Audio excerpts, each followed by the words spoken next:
Se você cansou de trabalhar para um chefe que não reconhece seu trabalho e nem te remunera por isso e quem sabe até humilhação você já passou, é possível você mudar essa situação trabalhando pela internet e com um canal Dark no YouTube sem nem mesmo aparecer, ganhando de 5 a 20 mil reais com o YouTube, assim como eu mesmo faço. Clica no link da descrição e eu te mostro como fazer. Parceiros. Muito bem, como é que é aquela situação ali no Oriente Médio? Israel sempre foi o país que representou os valores do Ocidente no Oriente Médio, né? O Oriente Médio tem uma outra cultura, os árabes, os muçulmanos, etc. Mas Israel nunca foi um país, em nenhum momento, que podia atuar isoladamente. Em todos os seus conflitos, ele teve o apoio decisivo do Ocidente, franceses, ingleses e americanos, pelo menos. E, muito bem, para enfrentar uma multidão, um monte de países árabes, né, com uma população acima de 1 bilhão. Muito bem, Israel precisa de financiamento dos Estados Unidos, precisa de armas que venham dos Estados Unidos, precisa da tecnologia que vem dos Estados Unidos. Do contrário, ele não tem condição de abrir um espectro de guerra e se defender contra vários países, Egito, Irã, Síria, etc. Né? Bom, com o advento do 7 de outubro, que já está inclusive colocado por um jornal, salvo engano, um jornal de Israel, eu tenho isso lá no canal, né? Que o sistema, a IDF, as Forças de Defesa de Israel, foram avisadas 15 dias antes do ataque. E eu já mostrei lá no canal que, inclusive, pessoas que especulavam na Bolsa também compraram ações em função do ataque que ocorreria. Então, era algo que já se sabia que ia acontecer, né? Israel ficou numa posição difícil. Eu tenho um vídeo lá só sobre isso, né? Sobre as 5 posições de cheque em que Israel entrou. Israel agora está, passados tantos meses, de outubro para cá, já se passaram aí 8, 9 meses.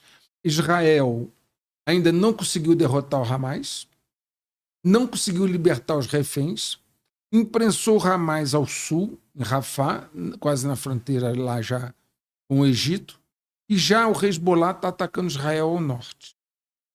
Ora, como eu falei, Biden não tem interesse que essa guerra se alastre. Todavia, Netanyahu, que é o primeiro-ministro de Israel, tem uma posição extremamente complicada, porque ele, para se sustentar politicamente, ele precisa da guerra. Netanyahu não se sustenta se a guerra não se alastrar. Isso dito, inclusive, por membros do gabinete de guerra que saíram, que renunciaram. Ora, então Netanyahu vai continuar forçando uma situação. Qual é o grande problema?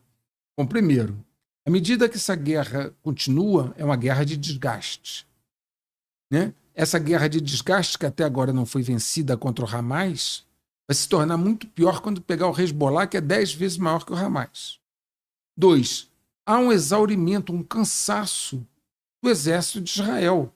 Uma coisa é você ter uma guerra relâmpago, uma guerra de 6 dias. Outra coisa é uma guerra que já passou 6 meses e ela não termina. Os seus recursos humanos vão ficando desgastados. Você tem um outro problema, que é os Estados Unidos tendo que se dividir entre o apoio à Ucrânia e a Israel. Ele tem um limite de produção de armas, de munições, etc.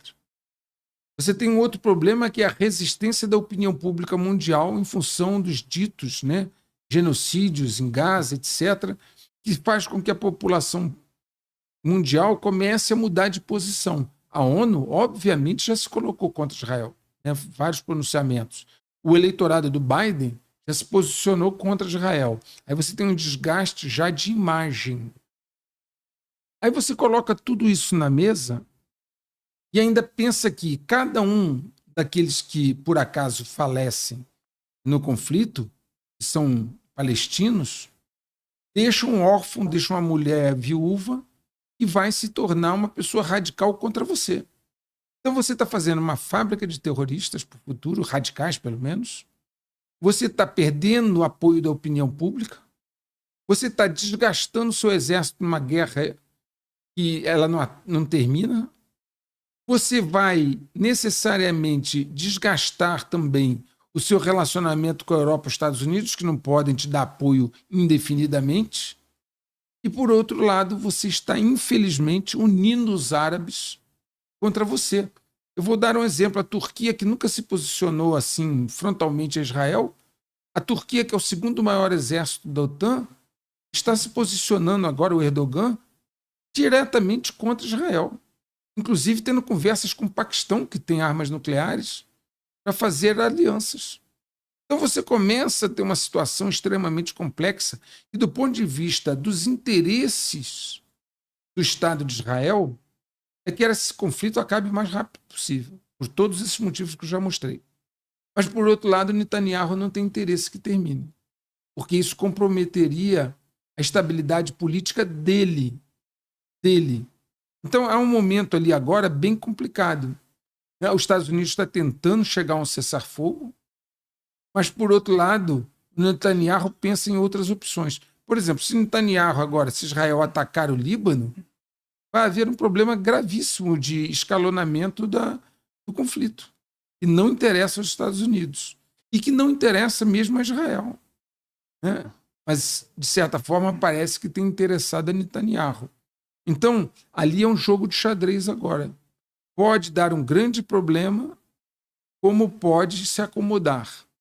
Agora, não importa o sentido em que a coisa tome, seja para o sul, para Rafah, seja para o Líbano ao norte com Hezbollah. Se esse conflito continuar, o preço a ser pago por Israel e pelo Ocidente será bem caro.